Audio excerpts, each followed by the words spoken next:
Hunters, you guys kind of got the short end of the stick when I did those build videos a little while back, not gonna lie. But I have some news. Caliban's Hand, which I reviewed in the Hunter build video, has gotten some fixes. Caliban's Hand reads as follows. Your proximity knife scorches targets it damages with its explosions or ignites targets on final blow. Second part, not as important. After throwing a proximity knife, you gain increased melee generation until the knife explodes.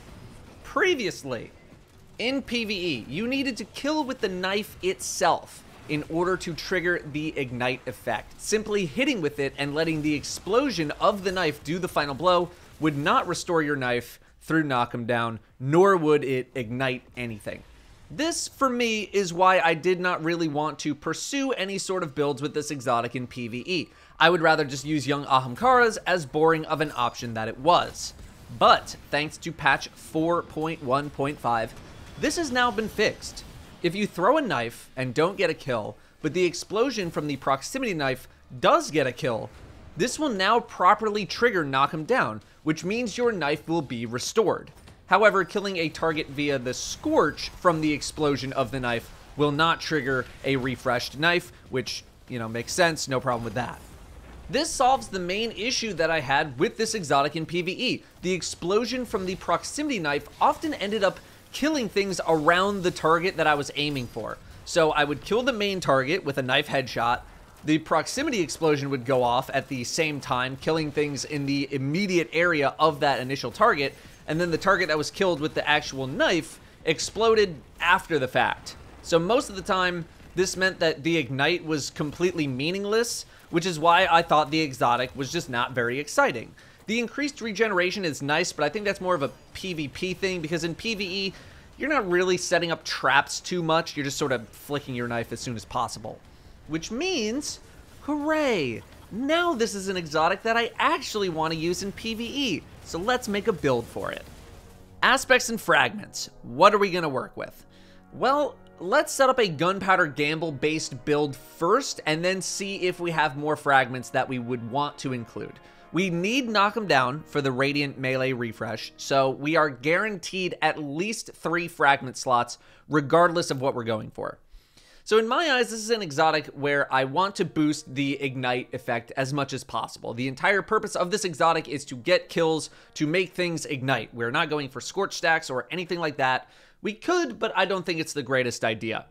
The fragments that affect ignite are as follows. Ember of Char ignites spread scorch to targets. Blistering, killing stuff with ignites gives grenade energy. Eruption, bigger radius on ignitions. And Wonder, rapid defeats of multiple targets with ignitions make an orb of power. So one thing we definitely want is Ember of Eruption. Pretty self-explanatory. We want bigger booms. Pretty easy pick.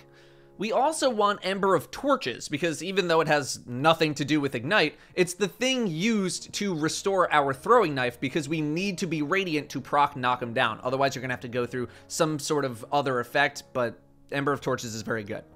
From there, I think it's more of a toss-up. It maybe depends on the activity. Ember of Char spreads Scorch, which Singeing benefits from, but if the targets hit by an Ignite die to the Ignite, we're not scorching anything. Although Ember of Searing gives melee energy for killing scorched targets, so maybe there's something. However, if we're playing well, we won't ever really need melee energy, because we'll either get it restored from a kill or just dodge for another one, and our dodge cooldown will likely be short enough that we don't need that much more help. Blistering just straight up gives grenade energy for ignite kills, which is nice, but grenades aren't really a big part of the build, although they certainly could be through mods. We also want to keep something like Benevolence and Empyrean in mind, as those are pretty substantial buffs to our regular gameplay. Empyrean will keep Restoration and Radiant on you for a long time, while Benevolence is for when other people are actually around you. A very basic setup could look like Ember of Torches, Empyrean, and Eruption, at least for the rest of Season 17. This allows us to keep GPG, it gives us those bigger booms, gets us Radiant, and keeps us Radiant. Restoration is also included for the rest of Season 17, but as soon as Classy Restoration goes away, the seasonal mod, you'll need to either run Healing Grenade to keep that Restoration rolling, or you could just unequip Empyrean, as the constant refresh of Radiant from Ember of Torches and knife kills will probably suffice. Remember that Torches does not require a melee kill, just a hit, but the knife itself needs to hit, the explosion doesn't count. You could also dump everything into Ignite only, foregoing Torches and Empyrean for the Restoration and Radiant buff, and instead go all in with like Char and Singeing or Char and Blistering. I don't know how much I really recommend that, especially for Season 17, since Restoration is so easy to make happen with Classy Resto, but in later seasons, you know, maybe. But if we're willing to go without GPG, we can tack on another 2 fragments. Maybe Blistering and Char, maybe Char and Singeing for the class ability stuff. We lose GPG, but we gain more bonuses to our ignitions. Me personally, I like GPG way too much to go without it. Now, let's look at your stat distribution. We don't need a lot of strength for this build. We instead want mobility to be our strength, assuming we're using Gambler's Dodge. A dodge cooldown is shorter than a melee cooldown. We use our dodge to get our melee back. Easy. Recovery in Season 17 is not really that important when you have Classy Restoration. Once we leave that behind, recovery is going to go back to being a somewhat valuable stat. Resilience is not needed in lower level content, and I personally would want more recovery than resilience in low level stuff. But as you get higher, then yes, resilience becomes a little bit more important now. When it comes to discipline and intellect, I'm continuing to ignore intellect for the time being, as our super is just sort of a bonus to our kit. It's not the main thing we're trying to do. Discipline is a stat that you just sort of dump extra points into if you truly have nothing else going on. Our grenade is not going to be a significant portion of our build, although if you end up using healing grenade in the future, you may want to reallocate some points to discipline. Mods. Much like the previous video, this build is already completely self-sustained through our aspects and our fragments. We don't need elemental wells in lower level content unless we want to boost our grenade usage, although you're certainly capable of making a lot of wells for other players who might want them. But I will say that I did like elemental wells a lot more in mid to higher level content, and I'll explain why later. Melee well maker, bountiful wells, stack it a bunch, there you go, nice and simple. Font of Might is always an option if you're running solar weapons. That's a pretty easy pick. When it came to using hands-on the Arc Helm mod, I didn't really notice a dramatic difference. Impact Induction, Solar Arm mod, that's also viable. Focusing Strike, which is a Void Arm mod, also viable. If you slot Helm mods that grant Orbs of Power, then you could use Innervation or Insulation on your Solar or Void boots, respectively. Of course, our class item will likely contain seasonal mods. Solar Fulmination now no longer hurts you. That was also fixed in patch 4.1.5, so that's a very easy inclusion. Classy Restoration is likely to be in there as well. You could even do Rays of Precision and Solar Fulmination to further increase your explosive potential. You get Radiant from Knock 'em Down, now all of your solar weapon kills ignite, and you can just keep refreshing over and over. If Classy Restoration wasn't so good, I think we'd see a lot more variety in this area across all classes, but sadly, Classy Resto is just too good. So why do I like this build? Because it's doing what it should have been doing from the get-go, spamming knives and having everything explode. I like this build because it feels on the level of the Titan and Warlock builds that I posted about previously. You can just combo out, but if you miss, you have a backup with your dodge. If you still miss, you're only a few seconds away from another dodge and comboing out again. When it comes to lower end content, your run-of-the-mill stuff, yeah, this is gonna annihilate everything in sight without a lot of effort whatsoever. Seasonal content, strikes, gambit, you name it, this build will shred right through it. When it came to higher end stuff though, let's start with the Legend Law sector, worked pretty well. Obviously with Solar Burn, you can almost treat it like low level content, just tearing through everything. Maybe you gotta be a little more careful. Of course, the day I decided to make this video, literally everything that I did had Solar Burn on it, so I had to wait to see what it was like without Solar Burn. And yeah, it's still very good. You just don't have that guaranteed insane overkill damage that you would with Solar Burn on, which means you can't be as careless with your knives. But one thing that held me up a little bit was choosing to use Classy Restoration.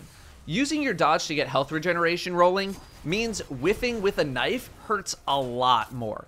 My stats are pretty poor on my Hunter. I only had 80 mobility with my build because my gear is kind of garbo. So maybe those of you with 100 mobility will fare a little bit better.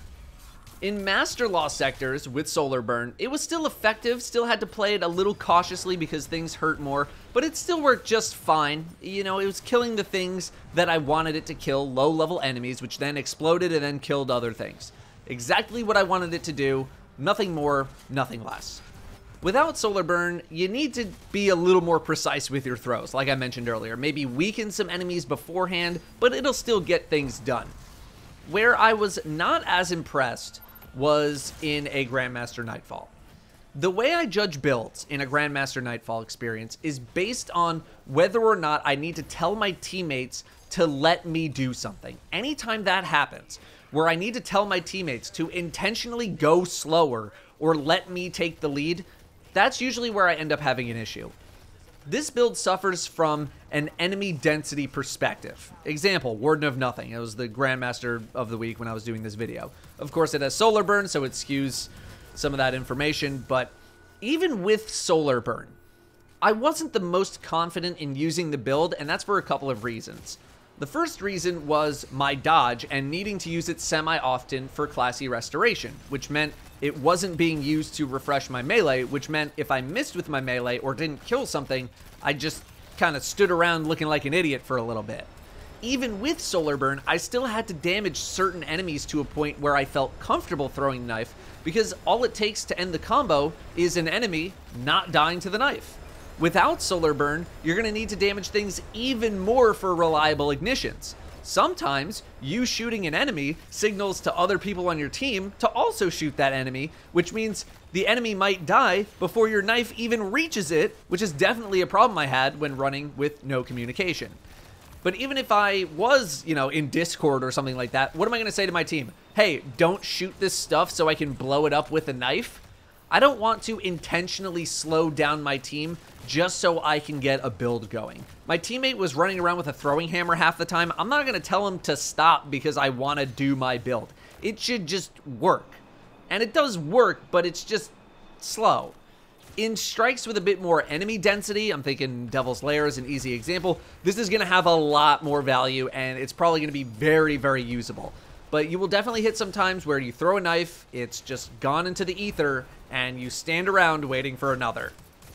So overall, this build works great in low and mid-level stuff, but for higher end, it'll take some getting used to in order to really make it pop off for the average player, in my eyes. It definitely has some decently high potential, but something like the Starfire Protocol Warlock build is something I'd feel much more comfortable running in a GM due to its strength and consistency.